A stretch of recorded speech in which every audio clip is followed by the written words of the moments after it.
हाय, एक आहे ना विद्यार्थी आहे ज्याची परीक्षा आहे, अभ्यास काहीही झालेला नाहीये. तो देवासमोर प्रार्थना करतो की मला यावेळेस पास कर.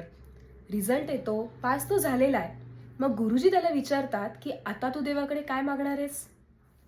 नमस्कार, मी सानिका. आज आपण संतवाणीच्या 4थ्या भागामध्ये संत नामदेव महाराज यांचा एक अभंग घेत आहोत.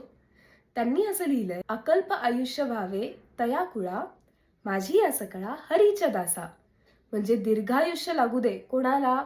त्या लोकांना जे सगळेजण काय आहेत? हरीचे दास आहेत, भक्त आहेत, ते त्याचं नामस्मरण करतात. नंतर त्यांनी असं म्हणलंय, कल्पनेची बाधा न हो कोणे काळी. कल्पनेची बाधा म्हणजेच वाईट विचार, वाईट संगत, चुकीच्या मार्गांवरती ते कधीच जाऊ नयेत. ही सर्व संत मंडळी सुखी असो. ही जी सगळी संत मंडळी आहेत, म्हणजे तुम्ही आहात, मी आहे, सर्वच जण आहेत, जे कोणी भक्त आहेत, ही सगळेजण कसे राहू देत? सुखी राहू देत. अहंकाराचा वारा न लागो राजसा. अहंकार, इगो, माझं, मी, म्हणजे मी किती सर्वात श्रेष्ठ आहे, हे कोणालाही कधीही न लागो. माझ्या विष्णुदासा भाविकांसी. कोणाला हे सगळं म्हणलंय?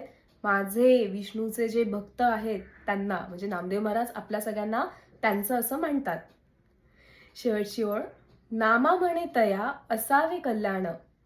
नामा म्हणे तया असावे कल्याण, ज्याच्या मुखी निधान पांडुरंग.